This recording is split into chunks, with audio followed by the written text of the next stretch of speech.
जय हिंद दोस्तों, आप सभी का बहुत बहुत स्वागत है दिवाकर स्टडी IQ चैनल पर।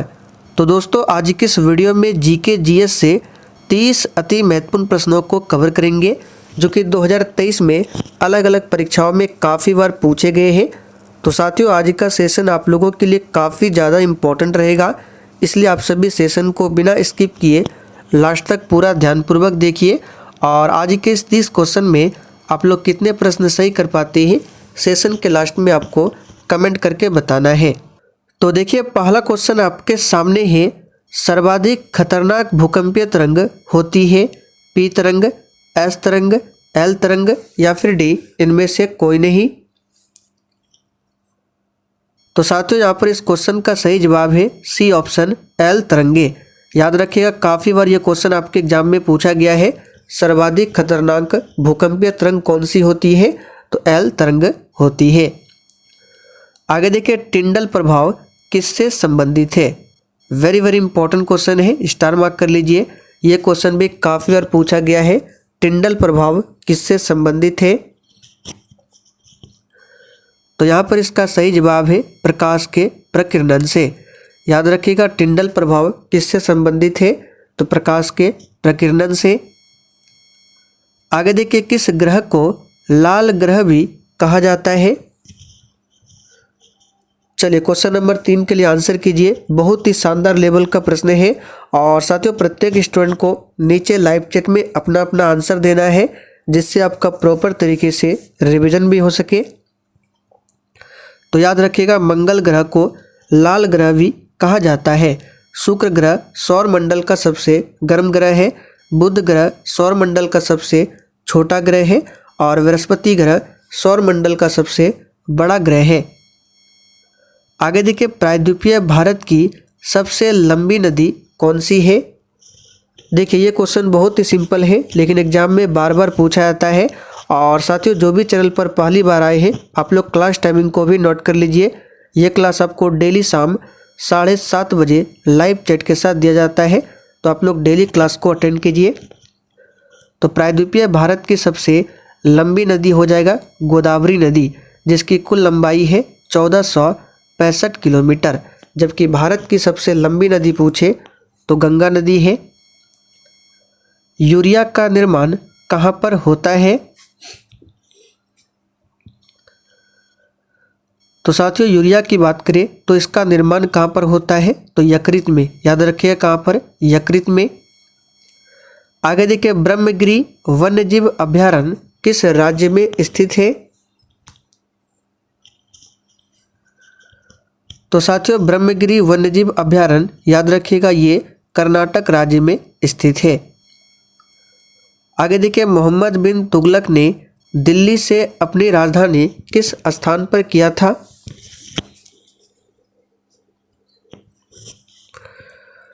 तो याद रखिएगा, मोहम्मद बिन तुगलक ने दिल्ली से अपनी राजधानी दौलताबाद हस्तांतरित किया था। यहाँ पर पहला ऑप्शन आपका सही जवाब है। विक्टोरिया जलप्रपात कहाँ पर स्थित है? सही जवाब है सी ऑप्शन, अफ्रीका में। साथियों, ध्यान रखना है, विक्टोरिया जलप्रपात कहाँ पर है? अफ्रीका में। क्योटो जलवायु परिवर्तन सम्मेलन कब आयोजित किया गया था? तो यहाँ पर इसका सही जवाब है बी ऑप्शन, दिसंबर 1997 में। याद रखिएगा, इंपॉर्टेंट क्वेश्चन है। क्योटो जलवायु परिवर्तन सम्मेलन ये दिसंबर 1997 में आयोजित किया गया था। आगे देखिए, गुप्त वंश का अंतिम शासक कौन था? सही जवाब है सी ऑप्शन, विष्णुगुप्त। याद रखिएगा, गुप्त वंश का अंतिम शासक कौन था? विष्णुगुप्त। और वीरदत्त की बात करें तो ये मौर्य वंश का अंतिम शासक था। समुद्रगुप्त को भारत का नेपोलियन कहा जाता है। बल की एसआई इकाई क्या है? तो बहुत ही सिंपल क्वेश्चन है, लेकिन एग्जाम में बार बार पूछा जाता है, बल की एसआई इकाई क्या है? तो याद रखिएगा, न्यूटन। और बल का सीरियस मात्रक पूछे तो ये होता है डाइन। पास्कल की बात करें तो ये दाब का एसआई मात्रक है। आगे देखिए, भारत के संविधान का कौन सा अनुच्छेद मुख्य रूप से निजता के अधिकार की रक्षा करता है? तो यहाँ पर क्वेश्चन नंबर 12 के लिए आंसर हो जाएगा अनुच्छेद 21, याद रखिएगा, जिसे राइट टू प्राइवेसी कहा जाता है। ये किसमें है? अनुच्छेद 21 में। किस महासागर को दक्षिणी महासागर के रूप में भी जाना जाता है? सही जवाब है सी ऑप्शन, अंटार्कटिक महासागर को। याद रखिएगा, अंटार्कटिक महासागर को दक्षिणी महासागर के रूप में भी जाना जाता है। और यहाँ से क्वेश्चन बनता है, ये जो अटलांटिक महासागर है इसका आकार कैसा है? तो याद रखिएगा, ये एस आकार का महासागर है, अटलांटिक महासागर। आगे देखिए, निम्नलिखित में से किसे भारत के डायमंड सिटी के रूप में जाना जाता है?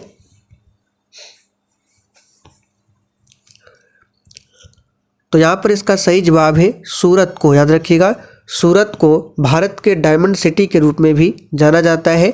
डायमंड का मतलब होता है हीरा, लेकिन अगर आपसे पूछे हीरे की खान कहाँ पर है, तो मध्य प्रदेश के पन्ना में, और डायमंड सिटी के रूप में सूरत को जाना जाता है। आगे देखिए, साबुन के विलयन के बुलबुले रंगीन क्यों दिखाई देते हैं? तो ये क्वेश्चन भी काफ़ी बार पूछा गया है, साबुन के विलयन के बुलबुले रंगीन क्यों दिखाई देते हैं? तो इसका कारण है प्रकाश का व्यतिकरण। यहाँ पर बी ऑप्शन आपका सही जवाब है, व्यतिकरण। आगे देखिए, जयलेपला पास कहाँ पर स्थित है? चलिए 16 के लिए फटाफट से आंसर कीजिए, और जिन्होंने अभी तक सेशन को लाइक नहीं किया है फटाफट से आप सभी सेशन को भी साथ में लाइक करते चलिए। तो जयलेपला पास कहाँ पर स्थित है? याद रखिएगा, सिक्किम, हिमालय में। आगे देखिए, सार्क का मुख्यालय कहाँ पर स्थित है? तो सार्क का फुल फॉर्म भी पूछा जाता है, याद रखिएगा, south Asian association for regional cooperation. इसकी स्थापना 1985 में किया गया था, और इसका मुख्यालय कहाँ पर है? तो नेपाल की राजधानी काठमांडू में। वर्तमान में सार्क में टोटल 8 सदस्य देश है।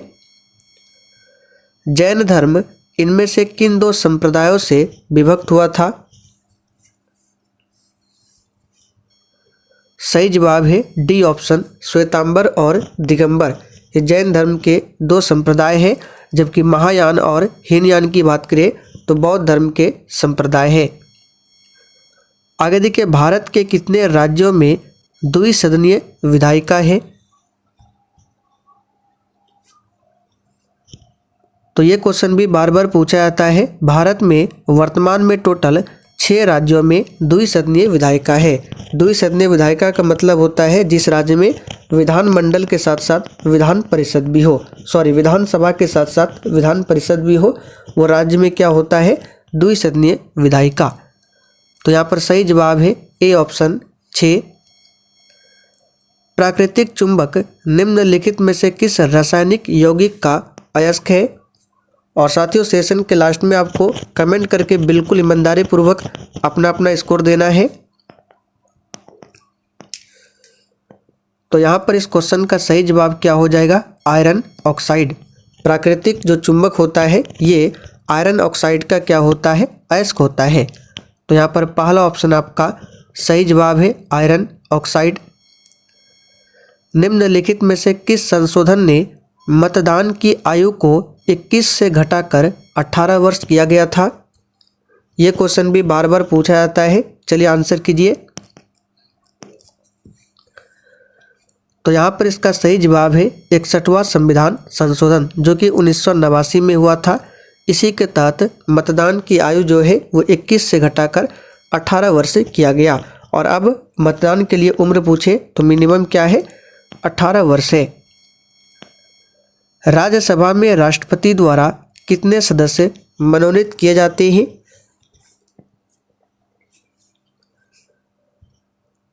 तो सही जवाब है 12 सदस्यों को मनोनीत करता है राष्ट्रपति राज्यसभा में।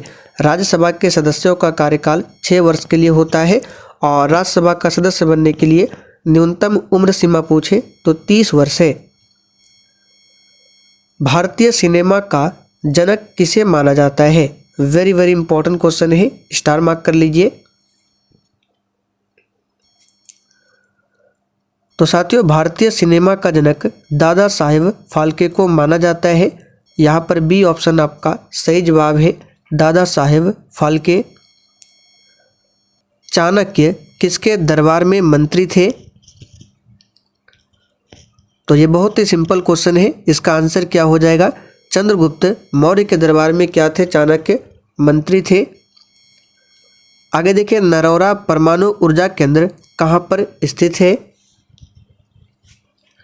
चलिए इस पर भी स्टार मार्क कर लीजिए, बार बार पूछा जाता है नरौरा परमाणु ऊर्जा केंद्र। तो याद रखिएगा ये उत्तर प्रदेश के बुलंदशहर में स्थित है नरौरा परमाणु ऊर्जा केंद्र। आगे देखिए, भारतीय संविधान के किस अनुच्छेद में राज्य चुनाव आयोग का गठन किया गया है? तो ध्यान दीजिए यहाँ पे राज्य चुनाव आयोग है, तो इसका आंसर क्या हो जाएगा? 243 के में।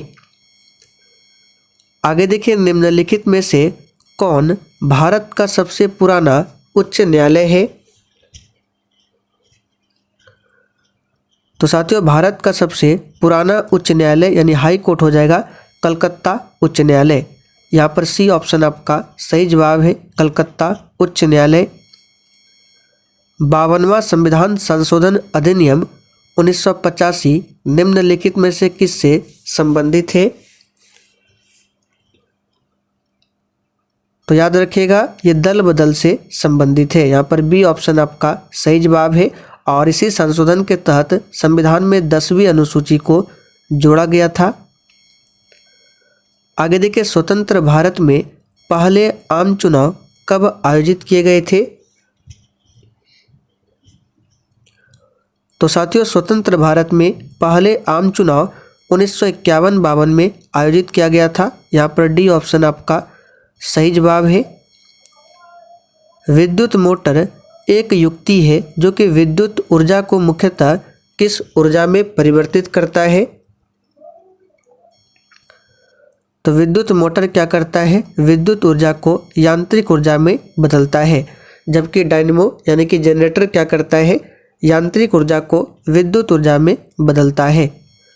आखिरी क्वेश्चन आप लोगों के लिए है और ये आज का ये टेस्ट क्वेश्चन है जिसका आंसर आप सभी को नीचे कमेंट करके बताना है। प्रसिद्ध यात्री जहाज टाइटैनिक किस देश का था? तो यात्री जहाज था टाइटैनिक, आपको बताना है किस देश का था। तो साथियों आज के लिए इतना ही। अब आप लोग कमेंट करके बताइए कि आपने आज के इस 30 क्वेश्चन में कितने क्वेश्चन सही किए हैं।